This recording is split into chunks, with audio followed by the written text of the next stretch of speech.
Hi, I'm Dave, owner of Dave the Printer in Dallas, Texas. I've been working with the principles taught by this strategic point for about 3 years now and have really learned a lot. One of my major problems was I sounded just like all my competition in the platitudes that I used. I really became aware of this as I was driving on a freeway in Dallas and noticed 3 different roofing companies had 3 different billboards all saying the same thing. Buy from us, we're the best, we'll fix your roof. Then I realized I had an issue with platitudes. When I first started to work with Josh, he told me to think outside the box in my advertising. So I tried for 2 weeks to come up with something new and basically came up with the same old stuff. I told Josh, I have been inside the box for 37 years. I can't think outside the box. I need help. Then he sat down with me and started asking me questions about my business. And within an hour, we had identified 8 things that really made me stand out from my competition. It was time and money well spent, and I encourage you to give Josh a try. Go to our website and check out our on-time, done-right guarantee. Also check out our 75% off on graphic design. These are just a few of the things that really begin to set us apart. www.davetheprinter.com. The definition of platitude is words or statements that are said or used as though they are original or significant, but lack the power to invoke interest or emotion. What a powerful word, platitude.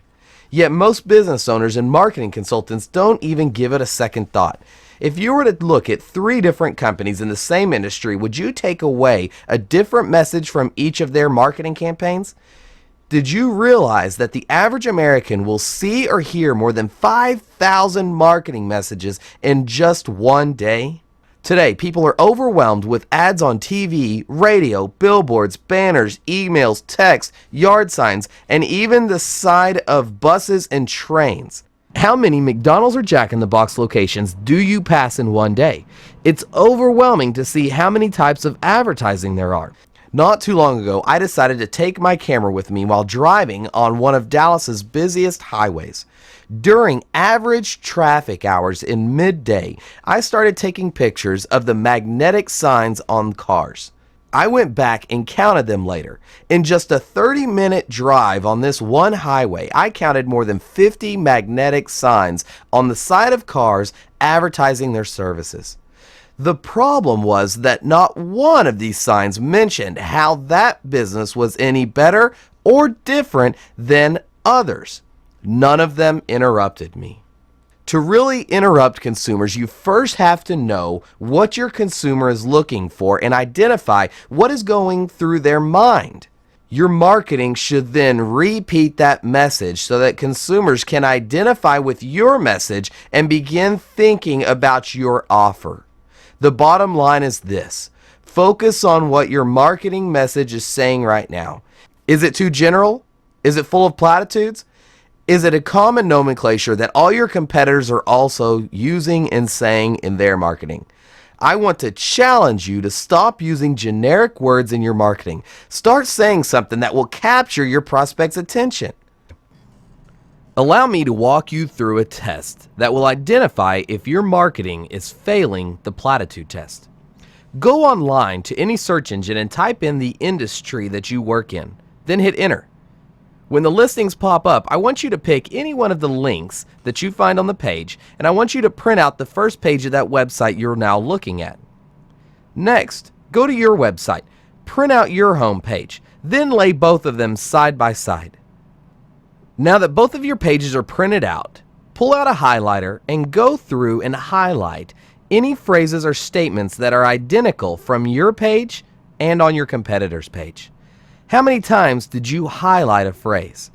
Now, with an ink pen, go in and circle any phrases that you are saying that your competitor could or is saying right now on their website. Now, sit back and look at these 2 pages side by side. If your page is covered in black ink and highlighted, you have failed the test. But if your page in your website is completely clean and there's nothing on the page that looks like your competition's, you don't need to worry about this ginormous marketing mistake. You've done a great job. Go to the next track. But I can almost guarantee that 90% of you are highlighting more than 50% of your page. Are you starting to see a trend here? This brings together the first 2 points I've been speaking about on this audio program. Too many times, companies sound exactly like their competition. My last story is a funny one. Just the other day, I went over to visit my parents. While I was washing my hands at my dad's sink, I looked over and saw he had 3 different types of toothpaste laying there. I thought, this is pretty strange. So I said, "Dad, why do you have 3 different types of toothpaste laying out by your sink?" His reply was simple, but matter of fact. He simply said, "I like variety." Listen to some of these staggering facts about how many choices there are today. In 1970, there were 10 types of Frito-Lay chips. Today, there are more than 80. In 1970, there were only 3 types of Pop-Tarts. Today, would you believe that there are more than 29 different flavors? I just started working with a company that sells bottled water to hotels and local grocery stores. As I've done some of the research for this client, my team and I have had a pretty good laugh at some of the statistics and thinking back to the 1970s when anyone would laugh at you for even paying a penny for a bottle of water. Today, in the US market alone, did you realize there are more than 100 different brands of bottled water out there? But over the next few years, you're going to start to see a new trend emerge. Only one brand is going to stick out from the others. I promise you one thing, you will start looking at bottled water different once you hear the newest campaign that will be rolling out starting in Texas very soon.